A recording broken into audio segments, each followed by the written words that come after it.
এই পুরনো দাসের সেই অন্ধকার যুগের রাজনীতিকে যদি আমরা পলিটিক্যাল এই কালচার থেকে অপকালচার থেকে যদি আমরা বেরিয়ে না আসতে পারি, তাহলে এই নির্বাচন পরবর্তীতে দেশ গড়ার অঙ্গীকার একটা অর্থহীন হয়ে দাঁড়াবে। সেটা আমরা স্পষ্ট করে বলতে চাই, যারা সংখ্যাগরিষ্ঠ আসনে বিজয়ী হয়েছেন তাদের দায়িত্ব অনেক বেশি।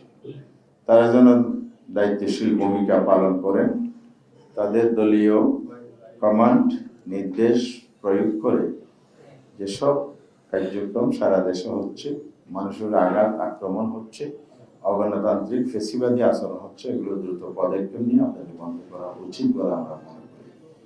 যদি এভাবে চলতে থাকে, গতকাল 11 দলের শীর্ষ নেতৃবৃন্দের ব্রিফিংয়ে এটা স্পষ্ট বলা হয়েছে, আমরা রাজনৈতিক কর্মসূচির দিকে যেতে বাধ্য হব। আমরা এটা পুনর্ব্যক্ত করছি, আপনারা আমাদেরকে বাধ্য করবেন না।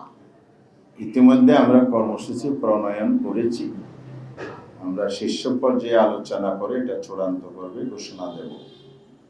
তবে এখনো সুযোগ আছে, সহিংসতা বন্ধ করতে হবে, না করলে রাজপথে জনগণকে নিয়ে মাঠে নামতে হবে। দেশ আমাদের, দেশ রক্ষা করতে হবে, দেশের জনগণকে রক্ষা করতে হবে, জনগণকে নিরাপত্তা দিতে হবে। জনস্বার্থে আমাদেরকে অবশ্যই রাজনৈতিকভাবে এটা মোকাবেলা করতে হবে। দেশে একটা সরকার আছে, ইলেকশন কমিশন আছে, এই দায়িত্ব তাদেরই। ইলেকশনে ইঞ্জিনিয়ারিং হবে, এটা আমরা বারবার বলেছি। লেভেল প্লেইং ফিল্ডের জন্য আমরা কি আন্দোলন করিনি 5 দফা? এই কথাগুলো কি বারবার আমরা বলিনি? সরকারের কানে এগুলো পৌঁছে নেই? অবশ্যই পৌঁছে। ইলেকশন কমিশন কানে তো আমরা বারবার দিয়েছি, এগুলো হবে আমরা আশঙ্কা করছি, কিন্তু কার্যত মাঠের মধ্যে ইফেক্টিভ কোনো পদক্ষেপ ছিল না। জনগণ ভোট দিয়েছে, জনগণের ভোটে রিফ্লেকশন নাই বলে তো জনগণের দুঃখ আছে। আমাদের কনসার্ন বলে আমরা কথাগুলো বলছি। সেক্ষেত্রে এখানে আমরা দায়িত্ব নিতে পারি, এটা সরকার সরি করবে, ইলেকশন কমিশন সরি করবে, তাদেরই দায়িত্ব।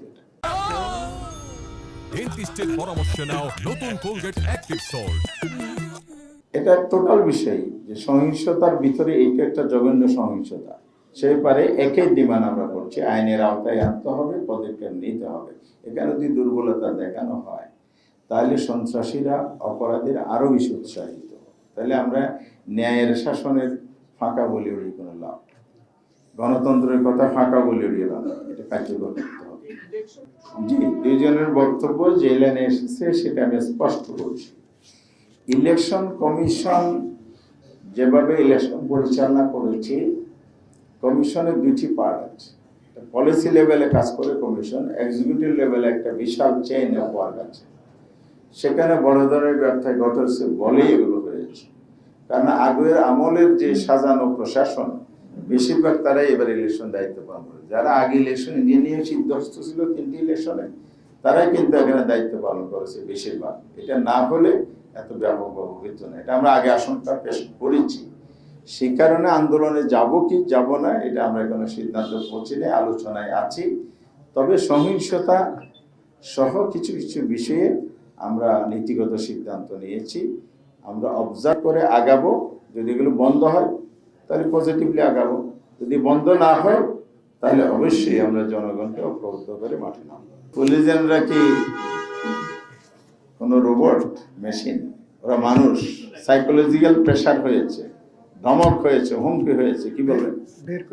এটা জবাব কি? জোর করে বের করে দেওয়া হয়েছে, এটা জবাব কি? আমরা সংসদে গঠনমূলক বিরোধী দল হিসাবে ভূমিকা পালন করব, জনস্বার্থে, দেশের স্বার্থে নতুন পার্লামেন্টারি কার্যকর একটা পদ্ধতি এস্টাবলিশ করার ক্ষেত্রে আমরা আন্তরিক হব। সেক্ষেত্রে আমরা সকলের সহযোগিতা নিয়ে কাজ করতে চাই। একত্রে যদি বাধাপ্রাপ্ত হয়, কেউ যদি লফুলি না হয়ে ভিন্নভাবে যদি এটা দাবি দিতে চায়, সেক্ষেত্রে আমরা তো রাজপথ আছি। এই জন্য উনি বলেছেন পার্লামেন্টে গঠন ভূমিকা হবে, তাই জন্য আমরা রাজপথে আসবো। ধন্যবাদ সবাই।